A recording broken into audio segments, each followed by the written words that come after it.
Hey guys, जय हिंद। एक बार फिर से आप सभी का स्वागत है आपकी अपनी फैमिली 24/7 सी ए जोन में।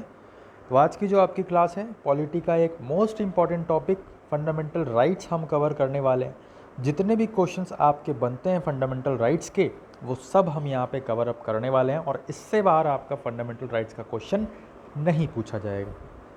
तो क्लास इंटरेस्टिंग होने वाली है, पॉइंट टू पॉइंट बात करेंगे, ज़्यादा थ्योरी में नहीं जाएंगे, लेकिन जो आपका एग्जैक्ट क्वेश्चन बनता है उसी क्वेश्चन को हम यहाँ पे कवर करेंगे और सब कुछ कवर करेंगे। बाकी आपको स्क्रीन पे ई बुक दिख रही है। अगर आपके एंट्रेंस एग्जाम में reasoning, current affairs, mental aptitude, quantitative aptitude, commercial maths या कंप्यूटर जैसे सब्जेक्ट्स आ रहे हैं तो आपके लिए रामबाण साबित होने वाली है ये ई बुक। डिस्क्रिप्शन बॉक्स में लिंक है, चेकआउट ज़रूर करिएगा। जोर ज़बरदस्ती नहीं है, लेकिन एक पर्सनल सजेशन ज़रूर है, क्योंकि ये जो ई बुक है इसमें आपको एक ही जगह पे सारा का सारा हर एक टाइप, हर एक पैटर्न कवर अप मिल जाएगा, जिससे आप जब एंट्रेंस एग्ज़ाम में बैठोगे आपके सामने क्वेश्चंस आएंगे तो आपको फेमिलियर वाले क्वेश्चंस लगेंगे, स्ट्रेंज वाले नहीं लगेंगे कि भाई इसको कैसे टैकल करें, कैसे टैकल करें, इसको कैसे सॉल्व करें, क्या चीज़ पकड़ें और किस पैटर्न को अप्लाई करें। ये सब चीज़ें हमने अपनी इस ई बुक के थ्रू, जो मास्टर वीडियोज़ भी हम आपको प्रोवाइड कर रहे हैं, जो 2 मास्टर वीडियोज़ हैं, दोनों का ही आपको थंबनेल दिख रहा है, उसमें हम पूरा डिटेल के साथ बहुत ही स्मार्ट अप्रोच आपको समझा रहे हैं। तो डिस्क्रिप्शन बॉक्स में लिंक है, आप चेकआउट कर सकते हो। चलिए क्लास पे आ जाते हैं, स्टार्ट करते हैं अपना सेशन। तो पॉइंट टू पॉइंट बात करेंगे। सबसे पहला पॉइंट, किस पार्ट में फंडामेंटल राइट्स का वर्णन किया गया है। In which part fundamental rights has been described in the Indian constitution. तो आप सभी को पता है कितने पार्ट्स हैं हमारे, टोटल 22 पार्ट्स हैं, ठीक है। और अगर हम उनके को पार्ट्स को या सब पार्ट्स को भी ज्वाइन करेंगे तो टोटल 25 पार्ट्स हैं। ऑल्दो आपको 22 याद रखना है, 22 ही पूछा जाता है। अगर आपके एंट्रेंस एग्ज़ाम में 22 ऑप्शन में ना हो तो आप 25 ऑप्शन को ढूंढेंगे और उसको टिक लगाएंगे।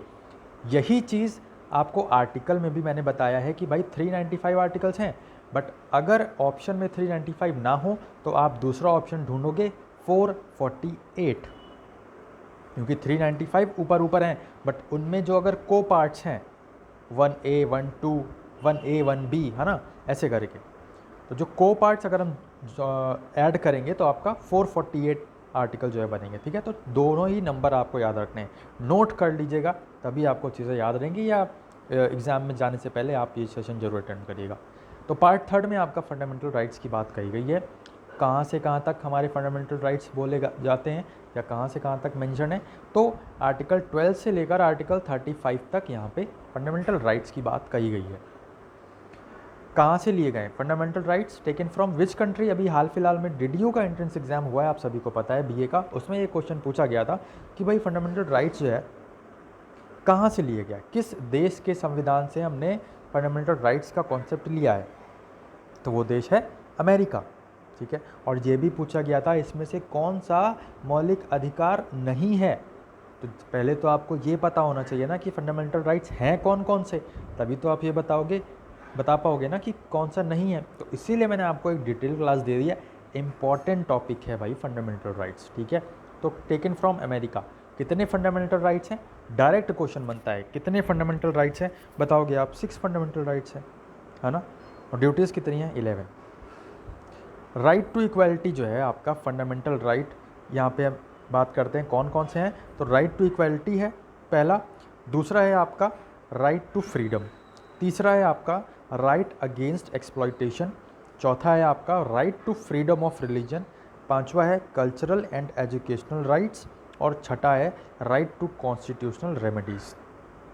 फिर से रिवाइज करते हैं, पहला आपका राइट टू इक्वालिटी, दूसरा आपका राइट टू फ्रीडम, तीसरा आपका right against exploitation, freedom of religion, cultural and educational rights, and last but not the list right to constitutional remedies. Okay, आगे बढ़ते हैं।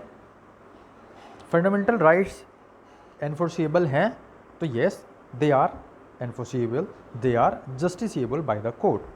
मतलब अगर कुछ वायलेंस होता है तो आप कोर्ट में अपील कर सकते हो, ठीक है, कोर्ट में अप्रोच कर सकते हो कि हमारा ये फंडामेंटल राइट है बट इसका उल्लंघन हुआ है, पुलिस ने हमें हमारा जो है फंडामेंटल राइट्स नहीं दिया, या कहीं और जिस जगह पे आपका कहीं मठ वगैरह में या मंदिर वगैरह में, टेंपल वगैरह में आपको दर्शन नहीं किया जा रहा है, दर्शन करने नहीं दिया जा रहा है, उसके लिए भी आपका फंडामेंटल राइट का उल्लंघन हो रहा है, तो उसके लिए भी आप जो है कोर्ट में केस फाइल कर सकते हो, ठीक है।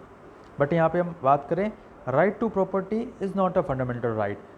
इम्पॉर्टेंट है ये, क्वेश्चन में आएगा कि इसमें से कौन सा फंडामेंटल राइट नहीं है।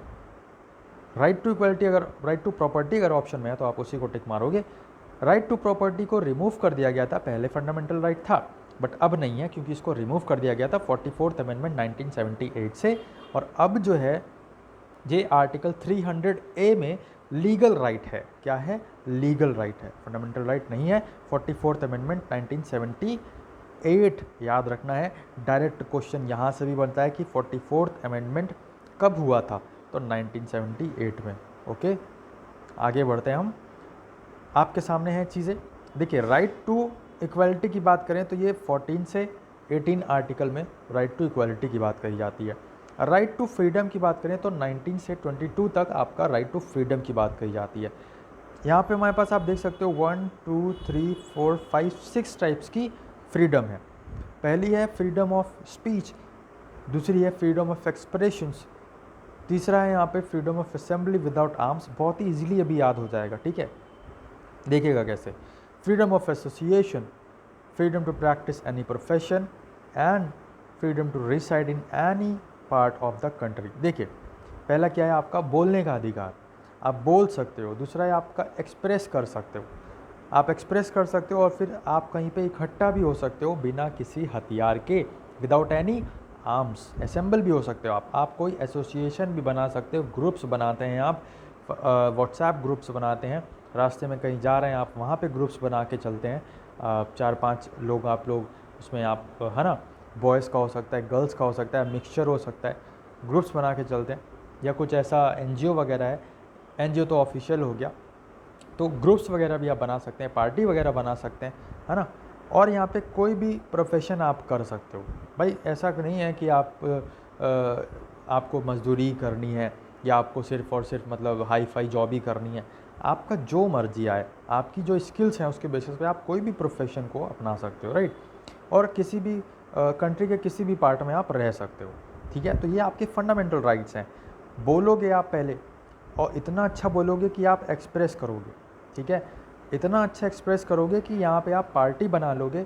और पार्टी बनाने के बाद जो है, नहीं पार्टी नहीं, फिर से मैं आपको बताता हूँ ये चीज़, ठीक है। देखिए क्या है, आपने सबसे पहले बोला, कुछ बोलना स्टार्ट किया आपने बोलने के थ्रू क्या किया, अपनी चीज़ों को एक्सप्रेस किया। जब आप एक्सप्रेस करने लगे तो वहाँ पे लोग इकट्ठा होने लगे, असेंबल होने लगे। और जब इकट्ठा होने लगे तो फिर एक एसोसिएशन बन गया कि भाई हमारा जो नेता है ऐसा होना चाहिए, आपके जैसा होना चाहिए, इतना अच्छा बोल रहा है, इतना फ्लुएंट और इतना इन्फ्लुएंसिंग बोल रहा है, हम इसी के साथ जुड़े रहेंगे। तो वहाँ से आपका एसोसिएशन एक ग्रुप बन गया। फिर आपने जो है एक नौकरी ज्वाइन कर ली।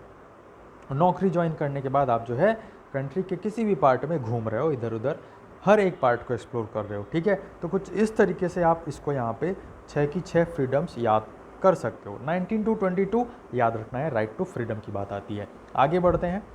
Fundamental rights also known as Magna Carta of Indian constitution. तो which of the following is also known as Magna Carta of Indian constitution? तो that is your fundamental rights. Right against exploitation की बात करें तो ये 23 से 24 article में कही जाती है। इसके बाद right to freedom of religion की बात कहें तो 25 से 28 आर्टिकल में, कल्चरल एंड एजुकेशनल राइट्स तो 29 से 30 आर्टिकल्स में, और राइट टू कॉन्स्टिट्यूशनल रेमेडीज़ तो 32 से 35 में यहाँ पर राइट टू कॉन्स्टिट्यूशनल की रेमेडीज़ की बात कही जाती है। 5 तरीके की रिट्स होती हैं, 5 रिट्स आपको कमेंट बॉक्स में कमेंट करके बतानी है, इम्पॉर्टेंट है। आर्टिकल 20 और 21 जो है ये आपका सस्पेंड नहीं किए जाते हैं।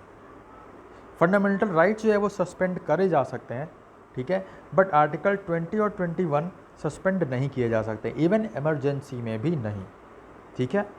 तो याद रखना है, ऐसे कौन से 2 आर्टिकल हैं जो इमरजेंसी में भी सस्पेंड नहीं होते हैं, वही यही 2 हैं, आर्टिकल 20 और 21, ठीक है। कुछ ऐसे फंडामेंटल राइट्स हैं जो कि सिर्फ़ और सिर्फ किसके लिए हैं? सिटीजन्स के लिए हैं। तो वो कौन से हैं आप देख सकते हो, 15, 16, 19, 29, 30। इसी तरीके से आप याद रखिए, ईजिली हो जाएगा।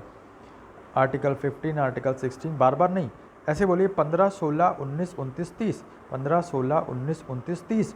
ये आर्टिकल जो है ये किसके लिए हैं, सिर्फ सिटीजन्स के लिए हैं। बाकी जो है वो सभी के लिए है, लेकिन 15, 16, 19, 29, 30 ये सिर्फ सिटीजन्स के लिए है। ये सब चीज़ें कैसे याद होंगी भाई, इसको रिवाइज़ करना पड़ेगा, ठीक है। थोड़ा सा सीरियसनेस लानी पड़ेगी, आपको भी टाइम देना पड़ेगा। ऐसा नहीं है कि आप 10-15 मिनट की वीडियो देख लीजिए, हाफ एन आवर की वीडियो देख लीजिए, 1 घंटे की वीडियो देख लीजिए। मैं इस वीडियो को इतना लंबा बना सकता हूँ ना कि आप बोर हो जाओगे पढ़ते पढ़ते, बट मैं आपको इतना शॉर्टकट में पढ़ाने की कोशिश कर रहा हूँ कि आपका शॉर्टकट भी ऐसा हो ना कि आपको जो कंटेंट है मेन, जो फैक्ट वाली चीज़ें हैं, जहाँ से क्वेश्चन बनते हैं बॉस, वो चीज़ आपको कवर हो जाए, ठीक है। लेकिन टाइम उसमें भी देना पड़ेगा आपको कवर करने के लिए, आपको याद रखने के लिए चीज़ों को पढ़ना पड़ेगा, टाइम देना पड़ेगा, खुद से भी प्रैक्टिस करनी पड़ेगी और रटना भी पड़ेगा, ठीक है। ऐसा नहीं है कि आप आज रटोगे और कल आपको एकदम, कुछ लोग ऐसे होते हैं ब्रिलियंट जीनियस जो एक बार पढ़ लेते हैं और उनको याद हो जाता है, but I am not that one, मैं उनमें से नहीं हूँ। अगर आप हैं तो वेल एंड गुड, और अगर नहीं है तो उसमें कोई ऐसी शर्माने वाली बात नहीं है ना, या मोरल डाउन करने वाली कोई बात नहीं है। आप अच्छे से पढ़िए, चीज़ों को बार बार पढ़िए। देखिए भूलता हर कोई है, भूलेंगे नहीं तो पागल हो जाएंगे, ठीक है। मेमोरी में भी जो फ़ोन की स्टोरेज होती है वो भाई एक बार भर जाती है ना, तो उसके बाद फ़ोन हैंग करने लगता है, फिर आपको फ़ोन भी खाली करना पड़ता है ना। तो सिमिलरली सेम केस हमारा ब्रेन का है, बट एक्चुअल वो बातें अलग हैं कि हम कुछ ही % ब्रेन का यूज़ करते हैं, और जो वो था आइंस्टीन बहुत ज़्यादा यूज़ करते थे, है ना। तो ऐसा वो सब तो बातें ही हैं, बट हम मेन बात जो ये है कि आप रिवाइज़ करेंगे जितना ज़्यादा, उतना ही ज़्यादा आपको चीज़ें रिमाइंड रहेंगी। तो अमेंडमेंट इन फंडामेंटल राइट्स की बात करें, देखिए 2 टाइप की मेजॉरिटी होती हैं, सिंपल और स्पेशल। तो जब अगर फंडामेंटल राइट्स में हमको अमेंडमेंट करना है, अमेंडमेंट मतलब बदलाव करना है, कुछ चीज़ ऐड करनी है, कुछ चीज़ हटानी है ना। जैसे कि राइट टू प्रॉपर्टी हटाया गया तो वो किस मेजॉरिटी से, स्पेशल मेजॉरिटी से हटाया गया, ठीक है। तो यहाँ पे फंडामेंटल राइट्स को अमेंड करने के लिए स्पेशल मेजॉरिटी चाहिए होती है। केशवानंद भारती केस बहुत ही ज़्यादा एक इम्पॉर्टेंट केस है। यहाँ पे मूल ढांचे, basic structure of Indian constitution की बात आती है, तो याद रखिएगा केशवानंद भारती केस जो है ये आपका फंडामेंटल राइट्स से रिलेटेड है, और यहाँ पे 1973 में ये केस हुआ था, ठीक है। तो दैट्स ऑल फंडामेंटल राइट्स में हमारी तरफ से बस इतना ही। कैसी लगी आपको क्लास, कंटेंट आपको कैसा लगा, कमेंट बॉक्स में कमेंट करके बताइए। हालांकि आपको इस कंटेंट की इंपॉर्टेंट तब समझ में आएगी जब आप एंट्रेंस एग्जाम में बैठोगे और वहाँ पे क्वेश्चन फंसेगा, और डेफिनेटली फंसेगा। और जहाँ पे मैं अगर LLB जैसे एग्ज़ाम की बात करूँ, वहाँ तो फंसना ही फंसना है। पॉलिटी में ये क्वेश्चंस आएंगे ही आएंगे। फंडामेंटल राइट से आपका एक क्वेश्चन इसमें से ही टपकेगा ज़रूर, ठीक है। इतना ही बोल दे रहा हूँ यार, आप क्या लोगे, जान लोगे क्या, है ना। और बाकी जो एग्ज़ाम्स हैं उसमें से भी, क्योंकि यार जीके हमारा एक इम्पॉर्टेंट पार्ट है, और जीके का एक इम्पॉर्टेंट पार्ट हमारा इंडियन कॉन्स्टिट्यूशन है, और इंडियन कॉन्स्टिट्यूशन का एक इम्पॉर्टेंट पार्ट फंडामेंटल राइट्स है। आपके पास राइट्स हैं कि आप ये कर सकते हो, आपके पास राइट है आप वो कर सकते हो, बोलने का अधिकार, एक्सप्रेस करने का अधिकार, है ना, एसोसिएशन बनाने का अधिकार, इकट्ठा होने का अधिकार, है ना, प्रॉपर्टी खरीदने का अधिकार, कहीं स्टेट में रहने का अधिकार, ओके, कहीं भी जॉब करने का अधिकार, कुछ भी जॉब करने का अधिकार, ये सब चीज़ें इम्पॉर्टेंट हैं सिटीजन्स के लिए। तो इस व्यू से आपके जो एंट्रेंस एग्ज़ाम है उसमें चीज़ें बन सकती हैं, ना ही सिर्फ LLB में बल्कि और जो अदर कोर्सेज़ हैं, BA और भी जो MBA और जो BBA है ना, BA LLB, जिसमें भी यहाँ पे जीके का पोर्शन आ रहा है उसमें यहाँ पे क्वेश्चंस आपको देखने को मिल सकते हैं। तो चलिए क्लास को यहीं पे एंड करते हैं। बाकी ई बुक के बारे में ऑलरेडी आपको इतना कुछ बता चुका हूँ। अगर आप इंटरेस्टेड हैं और कम टाइम में एक अच्छी अप्रोच चाहते हैं, कम टाइम में अपना सभी सिलेबस और सब पैटर्न अगर कवर करना चाहते हैं, तो ये बुक आपके लिए है। डिस्क्रिप्शन बॉक्स में लिंक है, चेकआउट कर लीजिएगा। फैमिली में नहीं तो फैमिली को सब्सक्राइब करके बेल बटन दबा दीजिए, जिससे आने वाले दिनों में आपको सभी अपडेट्स टाइम टू टाइम मिलते रहेंगे, और बाकी यहाँ पे चीज़ें भी हम आपको प्रोवाइड करते रहेंगे। नेक्स्ट क्लास में मिलते हैं, तब तक के लिए क्लास को रिवाइज़ करिए, और जो प्रीवियस क्लासेस हैं उनको भी आप रिवाइज़ करिए। जो भी आपके सब्जेक्ट्स हैं, हर सब्जेक्ट्स को ध्यान दीजिए और अपनी प्रिपरेशन करते रहिए। आज की क्लास में फिलहाल इतना ही, मिलते हैं नेक्स्ट सेशन में। तब तक के लिए अपना ख्याल रखिए, अपने घर वालों का ख्याल रखिए, और रिवीजन करते रहिए, पढ़ते रहिए। जय हिंद, जय भारत।